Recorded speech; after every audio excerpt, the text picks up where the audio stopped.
Friends, ಎಲ್ಲರಿಗೂ ನಮಸ್ಕಾರ. ಹೇಗಿದ್ದೀರಾ ಎಲ್ಲರೂ? ಇವತ್ತಿನ ನಮ್ಮ ವಿಡಿಯೋದಲ್ಲಿ ರೆಸ್ಟೋರೆಂಟ್ ಸ್ಟೈಲ್ ಪಾಲಕ್ ಪನ್ನೀರ್ ಮಾಡೋದು ಹೇಗೆ ಅಂತ ನೋಡೋಣ.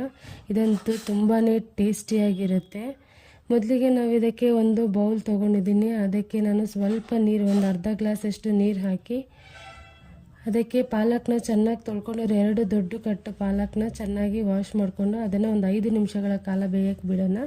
5 ನಿಮಿಷಗಳ ಬೇಯಕ್ಕೆ ಬಿಟ್ಟಮೇಲೆ ಇದನ್ನು ನೀರೆಲ್ಲ ಸಪ್ರೇಟ್ ಮಾಡಿ ಚೆನ್ನಾಗಿ ತಣ್ಣಗಾಗೋವರೆಗೂ ಬಿಡೋಣ. ತಣ್ಣಗಾದ್ಮೇಲೆ ಅದನ್ನು ಒಂದು ಮಿಕ್ಸಿ ಜಾರ್ಗೆ ಹಾಕ್ಕೊಂಡು ಅದ್ರ ಜೊತೆ ಒಂದು 5 ಹಸಿಮೆಣ್ಸಿನ್ಕಾಯಿ ಹಾಕ್ಕೊಂಡು ಪೇಸ್ಟ್ ಮಾಡಿ ಪಕ್ಕಕ್ಕೆ ಇಟ್ಕೊಳ್ತಾ ಇದ್ದೀನಿ. ಇವಾಗ ನಾನು ಒಗ್ಗರಣೆಗೆ ಒಂದು ಬಾಣಲಿನ ಇಟ್ಕೊಳ್ತಾ ಇದ್ದೀನಿ. ಅದಕ್ಕೆ 4 ರಿಂದ 5 ಸ್ಪೂನ್ ಎಣ್ಣೆನ ಹಾಕ್ಕೊಂಡಿದ್ದೀನಿ. ಎಣ್ಣೆ ಕಾದ ನಂತರ ಇದಕ್ಕೆ ನಾನು ಒಂದು ಅರ್ಧ ಸ್ಪೂನಷ್ಟು ಜೀರಿಗೆ ಹಾಕ್ಕೊಂಡಿದ್ದೀನಿ. ಹಾಗೆ 1 ಏಲಕ್ಕಿ ಹಾಕ್ಕೊಂಡಿದ್ದೀನಿ, 3 ಲವಂಗ, ಅರ್ಧ ಇಂಚು ಚಕ್ಕೆ, ಹಾಗೆ 3 ಬಿರಿಯಾನಿ ಎಲೆ ಹಾಕ್ಕೊಂಡು ಚೆನ್ನಾಗಿ ಫ್ರೈ ಮಾಡ್ಕೊತಾ ಇದ್ದೀನಿ. ಹಾಗೆ ನಂತರ ಇದಕ್ಕೆ 2 ಮೀಡಿಯಮ್ ಸೈಜ್ ಈರುಳ್ಳಿನ ಸಣ್ಣದಾಗಿ ಕಟ್ ಮಾಡಿಕೊಂಡು ಇದಕ್ಕೆ ಆ್ಯಡ್ ಮಾಡಿಕೊಂಡು ಫ್ರೈ ಮಾಡ್ಕೊತಾ ಇದ್ದೀನಿ. ಅದೊಂದು 2 ನಿಮಿಷ ಫ್ರೈ ಆದಮೇಲೆ ಇದಕ್ಕೆ ಶುಂಠಿ ಬೆಳ್ಳುಳ್ಳಿ ಪೇಸ್ಟ್ ಅದು ಒಂದು 2 ಸ್ಪೂನಷ್ಟು ಇದಕ್ಕೆ ಆ್ಯಡ್ ಮಾಡಿಕೊಂಡು ಒಂದು ಸಲ ಮಿಕ್ಸ್ ಮಾಡ್ಕೊಳ್ಳೋಣ. ನಂತರ ಇದಕ್ಕೆ ಖಾರಕ್ಕೆ ಸ್ವಲ್ಪ ಅರ್ಧ ಸ್ಪೂನಷ್ಟು ಅಚ್ಕಾರದ ಪುಡಿ, ಅರ್ಧ ಸ್ಪೂನಷ್ಟು ಧನಿಯಾ ಪುಡಿ, 1/4 ಸ್ಪೂನಷ್ಟು ಗರಂ ಮಸಾಲಾನ ಹಾಕ್ಕೊಂಡು ಫ್ರೈ ಮಾಡ್ಕೊಳ್ಳೋಣ.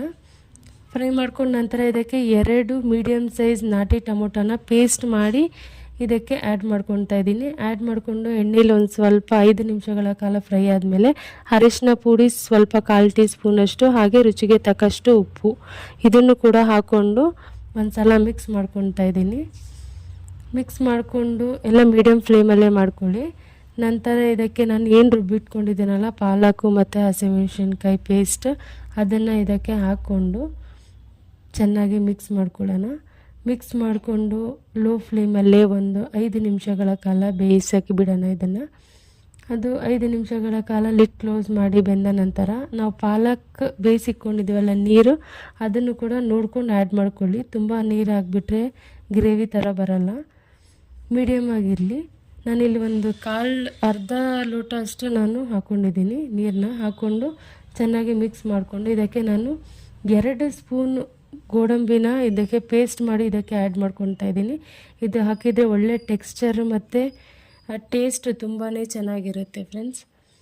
ಬೇಡ ಅಂದರೆ ಸ್ಕಿಪ್ ಮಾಡ್ಕೊಬೋದು, ಬಟ್ ಹಾಕಿದ್ರೆ ಅಂತೂ ತುಂಬಾ ಚೆನ್ನಾಗಿರುತ್ತೆ. ಹಾಗೆ ಇದಕ್ಕೆ ನಾನು ಒಂದು 200 ಗ್ರಾಮಷ್ಟು ಪನ್ನೀರನ್ನ ಕ್ಯೂಬ್ಸಾಗಿ ಕಟ್ ಮಾಡಿಕೊಂಡು ಇದಕ್ಕೆ ಆ್ಯಡ್ ಮಾಡ್ಕೊತಾ ಇದ್ದೀನಿ. ಈ ಸ್ಟೇಜಲ್ಲಿ ಆ್ಯಡ್ ಮಾಡಿಕೊಂಡು ಚೆನ್ನಾಗಿ ಮಿಕ್ಸ್ ಮಾಡಿ ಲಿಡ್ ಕ್ಲೋಸ್ ಮಾಡಿ ಒಂದು 5 ನಿಮಿಷಗಳ ಕಾಲ ಇದನ್ನು ಬೇಯಕ್ಕೆ ಬಿಡೋಣ.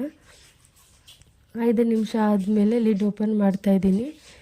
ಫೈನಲಾಗಿ ಇವಾಗ ನಾನು ಒಂದು 2 ಕ್ಯೂಬ್ಸ್ ಅಷ್ಟು ಬೆಣ್ಣೆನ ಹಾಕ್ಕೊತಾ ಇದ್ದೀನಿ. ಇಲ್ಲಿ ಹಾಕ್ಕೊಂಡು ಚೆನ್ನಾಗಿ ಮಿಕ್ಸ್ ಮಾಡಿದ್ರೆ ರೆಸ್ಟೋರೆಂಟ್ ಸ್ಟೈಲಿಯ ಪಾಲಕ್ ಪನ್ನೀರ್ ಗ್ರೇವಿ ರೆಡಿಯಾಗಿದೆ. ತುಂಬಾ ಟೇಸ್ಟಿಯಾಗಿರುತ್ತೆ. ಇದಂತೂ ಪೂರಿ ಜೊತೆಗೆ ಚಪಾತಿ ಜೊತೆಗೆ ತುಂಬ ಚೆನ್ನಾಗಿರುತ್ತೆ. ಖಂಡಿತ ಮನೇಲಿ ಒಂದು ಸಲ ಟ್ರೈ ಮಾಡಿ ಹೇಗಿತ್ತು ಅಂತ ನಮ್ಮ ಕಮೆಂಟ್ ಸೆಕ್ಷನಲ್ಲಿ ಕಮೆಂಟ್ ಮಾಡಿ. ಹಾಗೆ ನಮ್ಮ ವಿಡಿಯೋ ಇಷ್ಟ ಆದಲ್ಲಿ ನಮ್ಮ ಚಾನಲ್ನ ಲೈಕ್ ಮಾಡಿ, ಶೇರ್ ಮಾಡಿ, ಸಬ್ಸ್ಕ್ರೈಬ್ ಮಾಡೋದನ್ನು ಮಾತ್ರ ಮರಿಬೇಡಿ ಫ್ರೆಂಡ್ಸ್. ಹಾಗೆ ಇವತ್ತಿನ ನಿಮ್ಮ ಮನೇಲಿ ಏನು ವಿಶೇಷ ಅಡುಗೆ ಅಂತ ನಮ್ಮ ಕಮೆಂಟ್ ಸೆಕ್ಷನಲ್ಲಿ ಕಮೆಂಟ್ ಮಾಡಿ. ಮುಂದಿನ ವಿಡಿಯೋದಲ್ಲಿ ಸಿಗೋಣ. ಬಾಯ್ ಎಲ್ಲರಿಗೂ.